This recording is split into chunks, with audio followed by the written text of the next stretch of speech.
Good morning. Happy Friday. I don't know if I have anything particularly interesting to say. Of course, I could say that about just about every day. We're on Baby Watch 2020, so anytime within the next couple weeks. Although the day that fits for the last two kids is tomorrow, so we'll see. Both kids were born at 38 weeks exactly, and tomorrow is 38 weeks. Now technically it's supposed to be longer than that, gestation period and everything, and every kid's different and all that, but still, tomorrow.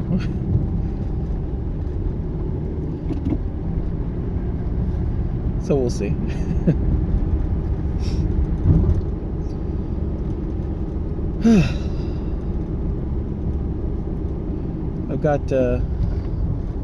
I'm trying to mess around with that tower box that I have to see if I can get OBS running at an appreciable speed on it, because so far I've been working on it pretty well and it's been pretty reliable for me. So I'm like, that was the goal, was to have that home workstation / server, and that's been working pretty good. I've also been using it for some reverse tunneling. So there's some devices on my home network at this point that I'm kind of interested in. So what I've been doing is setting up tunnels from this is essentially a VPN, setting up tunnels from my computer at home. Being a little quick there, that's all right. From my computer at home to my cloud computer, and then from wherever I am, on my cell phone or at work, I can connect to the cloud computer and reverse tunnel back to my home computer. So I use that to chain SSH tunnels together and link them so that I can, look at our security camera when I'm on my phone or when I'm at work as a local host, or a local view. So I make the connection from home to the server, and I can make the connection from wherever I am to the server, and then wherever I am, I browse to, localhost. I'm going to make up a port here, because otherwise I'm just going to say the port, and that's not a great idea. 99999. I browse to localhost :99999, and then up comes my security camera at home. So there's a lot of nonsense that goes into making things web accessible that is really just not necessary. We had this home outlet plug, Internet of Things type of thing, and as soon as you get it connected, it's online. Now, of course, you know what it wants to do after it gets online: sign up for a subscription, or sign up for this web service, and the web service will make it so you can access it from anywhere. Well, you don't need very much talent to make it so you can access it from anywhere. It's actually rather doable. It's just networking. But it's quick and it's easy, so it's like, why not? Sure. My internet-enabled crockpot should be accessible from anywhere in the world. And so now your internet-enabled crockpot, instead of talking to your server in the middle, and then that server facilitating communications in kind of a DMZ area where ports are open to the internet, you have some service, some company. And that company is doing who knows what with your highly sensitive crockpot data.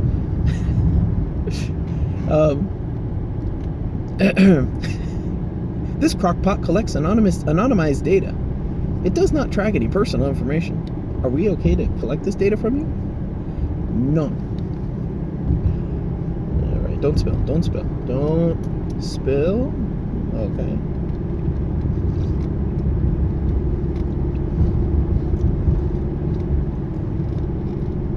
not coffee.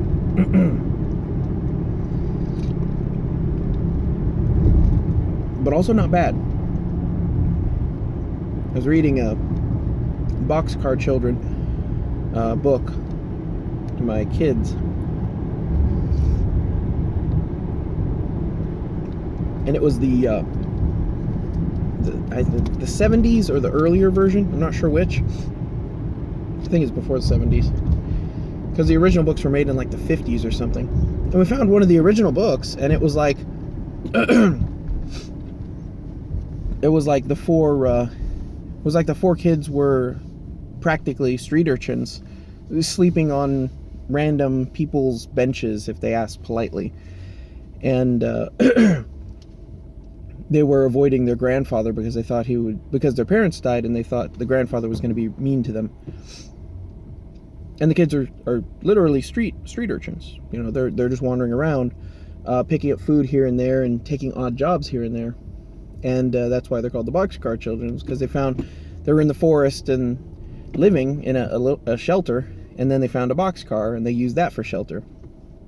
And there's like chapters in there where they make a swimming hole and they do all kinds of stuff. It's like, nowadays it's like, but my Game Boy, you know. And the kids are like 6 years old, and they're doing the dishes and doing the wash and all this stuff, and just being like independent and self-sufficient. Eventually the grandfather catches up to him after the oldest boy, which is 12 or 14 or something, does odd jobs in the nearby town. And they find out where they live. But like, you know, that's like a proper adventure. You read that, and then you read the 1980s version or even the 90s version, and it's like the children pulled out their cell phone and Googled this, and then they found that.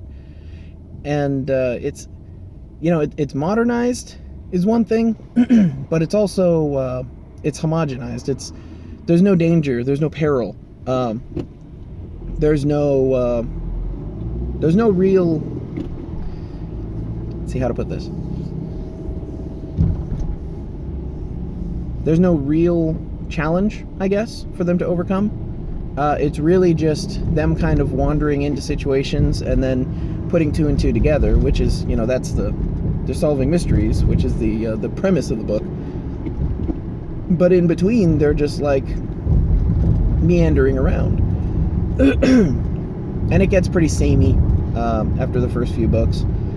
But we found another copy from the 70s, and the kids, they found out that their grandfather's sister has some problems on her ranch, and the girls, who are I think 6 and 11 or something like that, go to help her. They just get on a train and ride the train across the country to get to the ranch, and they help. They become kind of ranch hands. They help around the house. They're supportive and loving and caring to the woman, and she starts to like them. And there's character development. There's people who are difficult to deal with, and the kids have to, I guess, deal with difficult people, I guess. The amount of conflict that takes place in there is probably 10 times what happens in any of the newer books.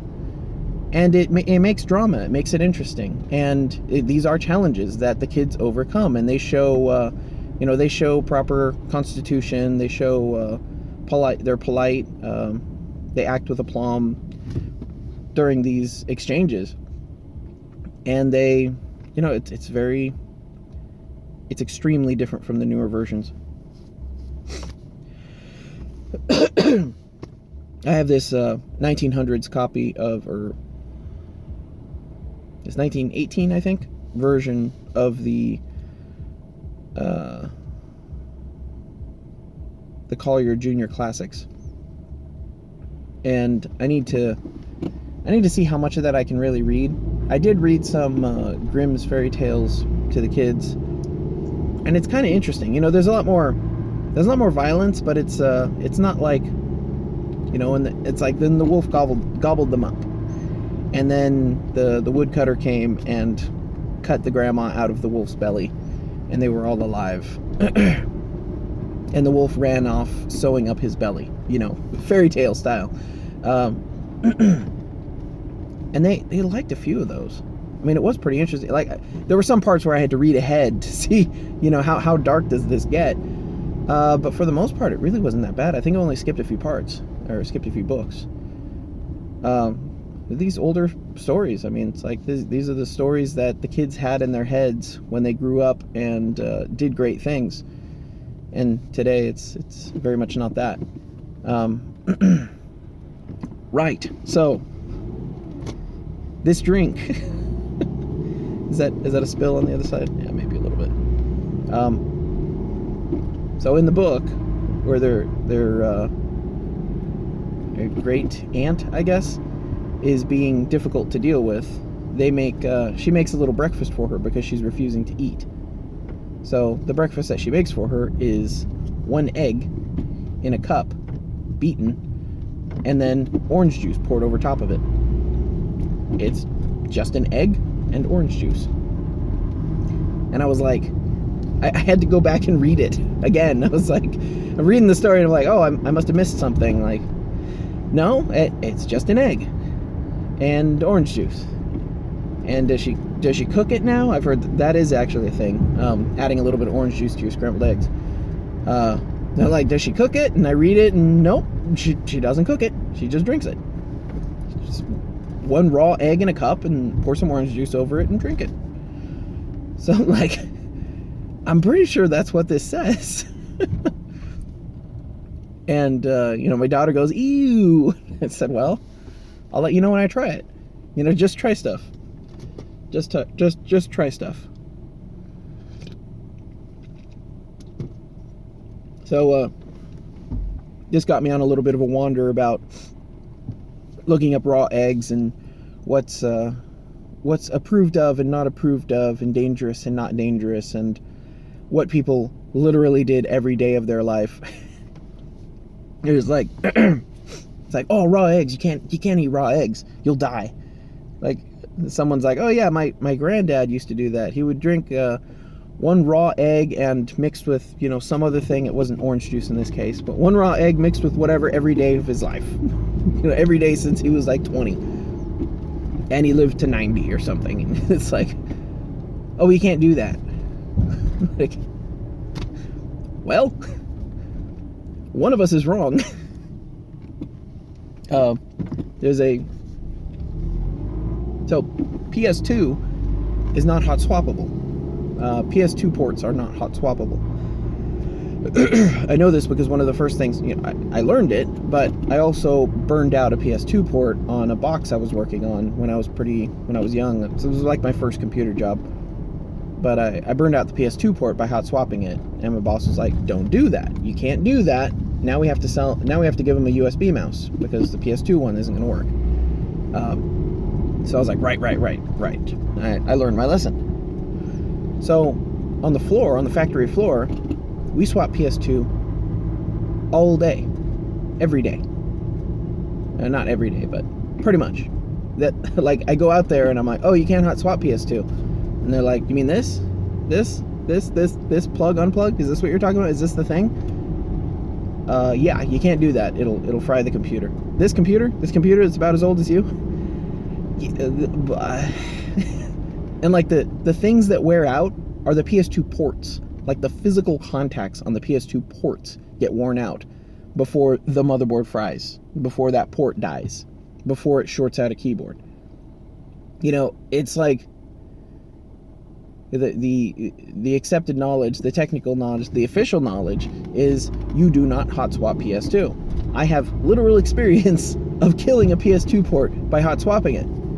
And they just do it. And I'm like, is this a problem? Like, technically it's a problem, but I can't walk in there and say, actually, you can't do that.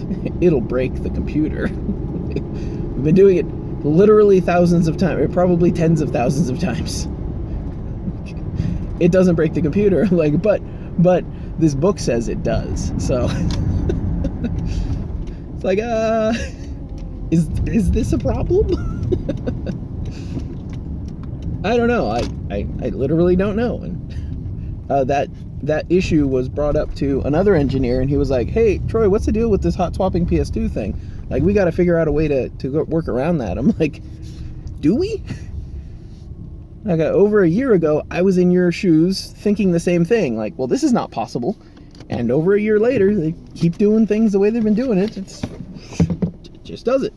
I hate to say it, but like, just try stuff. Just try stuff. It really just tastes like orange juice. But, you know, that's a protein shot for your breakfast. That's all I got. Just try stuff, I guess.